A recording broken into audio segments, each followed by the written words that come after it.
Greetings, you generous visitors. I hope you're doing well. My name is Graham, and welcome to the Crack-A-Pack here on LRRMTG. Please consider subscribing to the channel. Today, we are opening a pack of Kamigawa Neon Dynasty, which is in this envelope because it was mailed to us by Michael Updegraff from Wisconsin. Thank you. You can send us things too at this address, which is our address, not Michael's address, which I'm obscuring. But thank you for sending a return address. We'll put it on the screen so it's easier for you to read. But anyway, thank you. This is a set booster of Kamigawa Neon Dynasty, as opposed to a draft booster. They differ slightly in that this could have a preposterously expensive card in it. That's very unlikely, but it could have its Hidetsugu or something, some kind of fancy neon frame thing that it's unlikely to see, but we'll see what we do get in the set booster. Why not?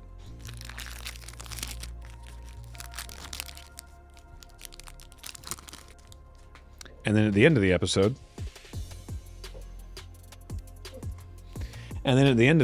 I'll tell you what my first draft pick would be out of this set booster. Anyway, first of all, we have an art card of Junji the Midnight Sky. That's very cool. Is that normally what Junji looks like? This is a alternate variant, surely. This is art by Satoru Senda.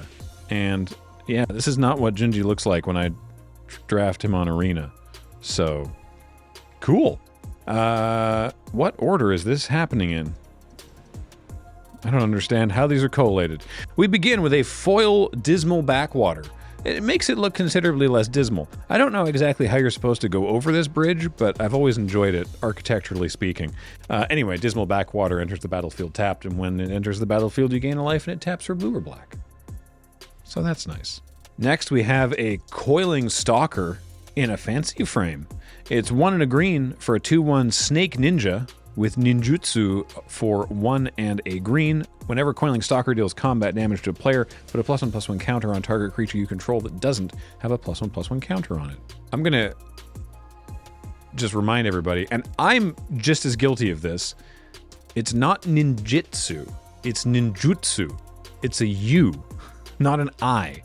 And you pronounce Japanese exactly the way that it's spelled when it's romanized. So it's ninjutsu. People always, and I did too, say ninjitsu, but it's a U. Anyway, I don't know why I got a bug up my ass about that. But anyway, this Coiling Stalker is very cool. Jukai Trainee is next. It's 1 and a green for a 2/2 Human Samurai. And whenever it blocks or becomes blocked, it gets +1/+1 until end of turn. AKA, it secretly has Bushido. Because that was the Bushido ability, but it's the only card in the set that really does that. So it's just kind of it's a throwback.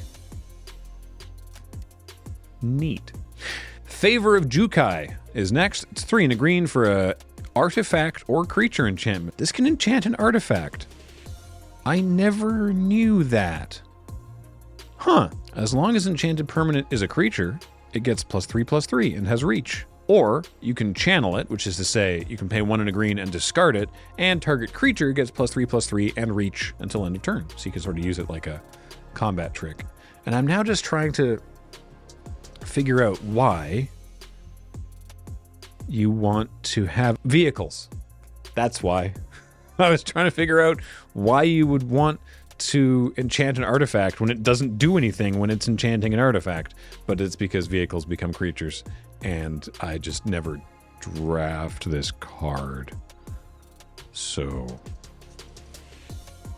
I will move on now, embarrassed of my own failures. Gift of Wrath. Oh, thanks. 3 and a red for a creature enchantment or artifact. Enchant artifact as well. It's a cycle, I guess. I've never read that line of text. Wow, all right. If the enchanted permanent is a creature, it gets +2/+2 and menace. Also, when this leaves the battlefield, you create a 2/2 red spirit token with menace. I'm today learning. You know how much Kamigawa Neon Dynasty I've drafted? It's a lot. It's so much. And I'm just learning that you can target artifacts with these cards. I've never really played those cards very often. Anyway, Lucky Offering. Single white mana for a sorcery. Destroy target artifact with mana value 3 or less, and you gain 3 life. this card is bad. But this one's not. Norika Yamazaki, the Poet. 2 and a white for a 3/2 human samurai with vigilance, and whenever a samurai or warrior you control attacks alone, you may cast target enchantment from your graveyard this turn.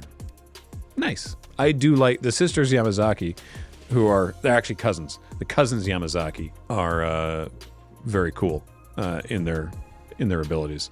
See, they're cousins because it was the brothers Yamazaki. They're the kids of the brothers, so the sisters are cousins. I have a family tree. No, I don't, and I refuse to make one. Next, Sky Blessed Samurai. Blessed? Sky Blessed Samurai? No, Sky Blessed Samurai. 6 mana and a white. 7 mana total for a 4/4 flyer. Is that good enough? Maybe not, but it is 1 less to cast for each enchantment you control, and it is also an enchantment creature, so it could be very cheap. So actually, this card is pretty alright. Next, The Fall of Lord Konda. 2 and a white for a saga. When it enters the battlefield, well, chapter 1, I suppose, exile target creature and opponent controls with mana value 4 or greater. That's really the best part of this card. But it's so good, because it is just exile a big threat from your opponent, that the rest of it is deeply medium. Chapter 2 is each player gains control of all permanents they own. Okay, that didn't come up a lot in this limited environment. Chapter 3, exile the saga and return it to the battlefield under your control, transformed as the Fragment of Konda, a 1/3 human noble with defender, and when it dies, you draw a card. So, really, you're running that for chapter 1 and being an enchantment, because maybe you need enchantment value. But anyway, pretty good. Next is, the hell is this? Oh, it's from the commander sets. I was briefly baffled by something I'd never seen before. The Myojin of Cryptic Dreams. Bear with me for this mana cost. 5 blue, blue, blue. So 8 mana for a 3/3 spirit. Myojin of Cryptic Dreams enters the battlefield with an indestructible counter on it if you cast it from your hand. Okay. Remove an indestructible counter from Myojin of Cryptic Dreams. Copy target permanent spell you control 3 times. 3 times. The tokens become copies, says the reminder text. So if I'm casting Sky Blessed Samurai and I remove an indestructible counter, I get 4? Because you copy it 3 times? Yeah. Okay, that's pretty cool. Was this from the... it's so hard to keep this stuff straight. Was this from the cycle of cards? I say cycle. Was this from the cards that were Kamigawa Commander cards but only appeared in set or collector boosters? It's hard to keep track of these things. Continuing forward. Takenuma, Abandoned Mire. It's a legendary land. It taps for 1 black mana. Or you can channel it, so for 3 and a black you discard it, mill 3 cards, then return a creature or planeswalker from your graveyard to your hand, and this ability costs 1 less to activate for each legendary creature you control. Good stuff. Takenuma puts in work. And our final card is a Foil Crackling Embrace. 1 and a red, enchant land you control. Enchanted land is a 3/3 red spirit creature with haste. It's still a land, and if it would be destroyed, instead you sacrifice it, and that land gains indestructible until end of turn. Harmonious Emergence, I think, was the better one. That was the green one. Was this a cycle? I cannot remember any... I can't remember any other emergence cards. I just know the green one that made your land a 4/5 with vigilance was very good. And I don't remember seeing any of the other ones. So I'm going to pretend they didn't exist. And now, on the back of this samurai token is information about what is the list. 1 in 4 set boosters contain a card handpicked from Magic history. Well, that didn't happen. For those interested in hard numbers, the pack is worth about $6.50, with Takenuma taking most of that. The Myojin, which is not worth very much, is indeed one of the, 8 cards that were in the Commander set, but were only available in set boosters. There was 5 Myojin, a dog, Yoshimaru, a Technomancer, and the 5 mana Shrine. So the Goshintai Shrine Commander. Still don't like that. What a weird way to distribute cards. Anyway, if I was drafting this, which is not a thing, I'd probably take the Fall of Lord Konda, honestly, because I'm not casting 5 blue, blue, blue. But I don't know, maybe Takanuma's all right. Takanuma's worth a few bucks too, so yeah, maybe there's that. Fall of Lord Konda or Norika Yamazaki, perhaps. Who knows? What would you pick? Tell me in the comments for engagement purposes.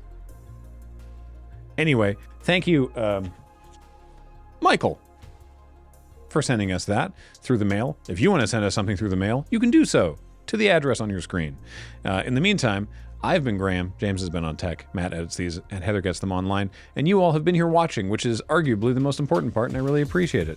If you want to, you can check out our Patreon at patreon.com/loadingreadyrun to support us monetarily, but you don't have to. So, thanks again, and we'll talk to you next time. Bye.